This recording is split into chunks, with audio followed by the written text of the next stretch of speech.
The day my gold vanished, how I lost everything and found myself. It was supposed to be an ordinary Tuesday, nothing special, nothing dramatic. I remember the smell of coffee in my car, the hum of morning traffic, and the faint chill in the air as I pulled into the parking lot of the bank. I had stopped by to check on my locker, the one that held 600 grams of gold, my safety net, my quiet reward for years of saving, sacrifice, and faith. Every piece inside that box carried a story, birthdays, anniversaries, and the moments I told myself I was finally secure. But when I turned the key and opened the locker, all I saw was emptiness. A small, silent space where my entire life's work had been. In that instant, I felt time stop. My breath caught. My heart sank. I didn't know it then, but that was the moment everything, my beliefs about trust, security, and strength began to change. Forever. They say loss teaches you things that comfort never can. But I think that's something people say after the pain fades, not while they're still standing in the middle of it, holding a key to an empty locker. I was 50 when it happened. 50. That strange age when you're old enough to know better, but young enough to still be surprised by life's cruelty. For years, I'd built a quiet kind of safety for myself. Not the flashy kind, no fancy cars or diamond rings, just the steady, patient kind that comes from saving a little at a time. Every tax refund, every bonus, every time I skipped a new coat or a dinner out, I'd buy a small piece of gold. Sometimes a coin. Sometimes a chain, sometimes a little bangle. I didn't think of it as wealth. It was more like a promise to myself that if things ever got bad, I'd have something to fall back on, something that was mine. 600 grams. That was the total. 600 grams of hope, tucked neatly inside a red velvet pouch, locked away at the credit union 2 miles from my house. I remember the day I decided to move it all into the locker.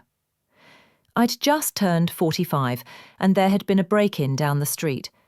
The thought of losing everything in a single night terrified me.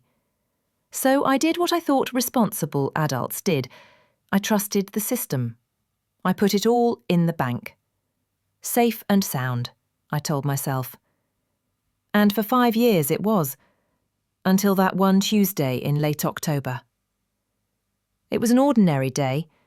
The air was crisp, the sky grey in that typical Midwest way, and I was on my lunch break from work. I thought I'd stop by the bank just to make sure everything was okay. Not that I expected anything to be wrong, I just wanted to see my gold, touch it, and remind myself that it was real.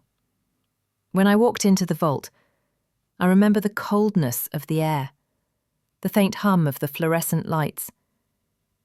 The locker key was cold in my hand. It always was.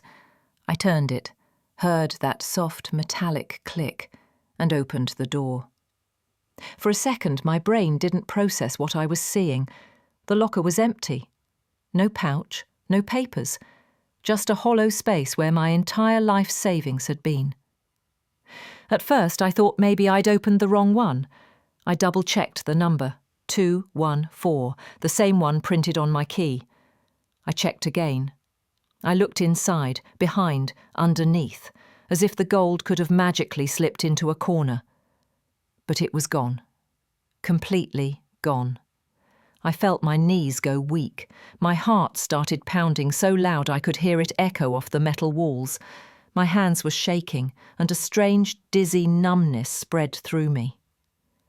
For a long moment I just stood there, staring into that locker, like maybe, if I looked long enough, the gold would appear again, like it was a bad dream I could wake up from. But it wasn't a dream. The next hour was a blur, people talking, questions being asked, papers being signed.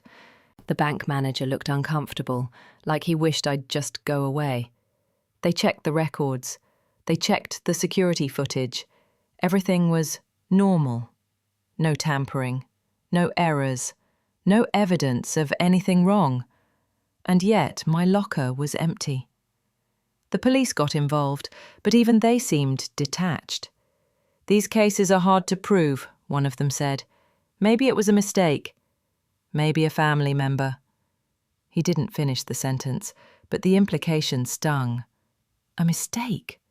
600 grams doesn't just disappear by mistake.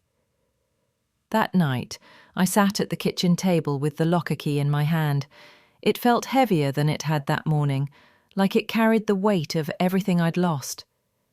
My husband tried to console me and told me we'd figure it out, but his words sounded far away.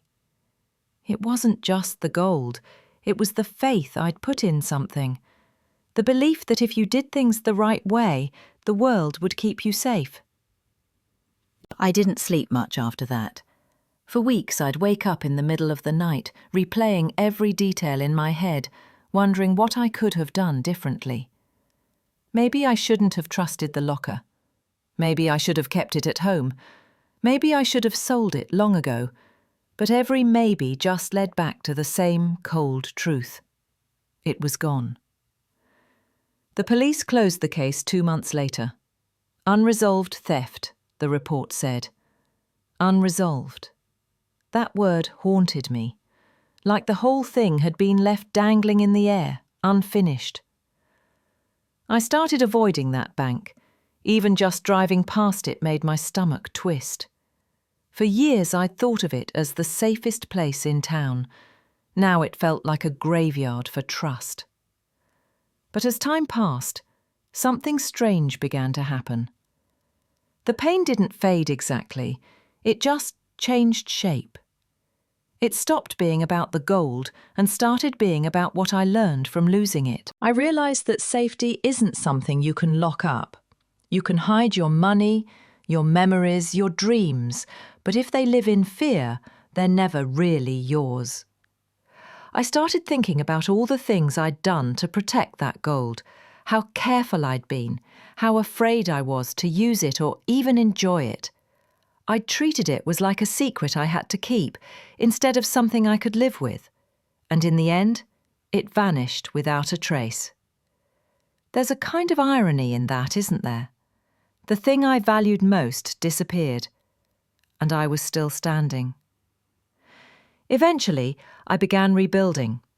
I took on a few extra hours at work.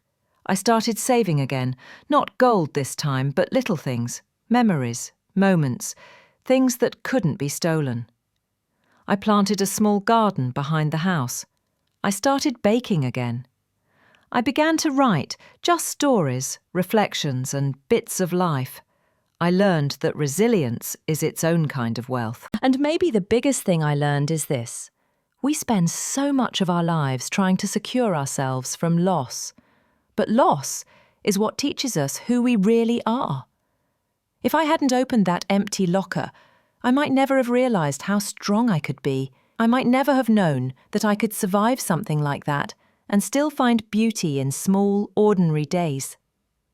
So yes, 600 grams of gold were stolen from my locker. But what I found after it was gone, the strength, the perspective, the peace, that was worth far more. I still have the locker key. I keep it in a drawer, not as a reminder of what was lost, but of what I gained. Because sometimes, the emptiest spaces in our lives are the ones that end up teaching us the most. And that's the story of the day my gold disappeared, and how I learned that real treasure doesn't shine. It endures. Thanks for watching the video. Stay tuned to the channel for more real stories. Do subscribe and press the bell to be updated.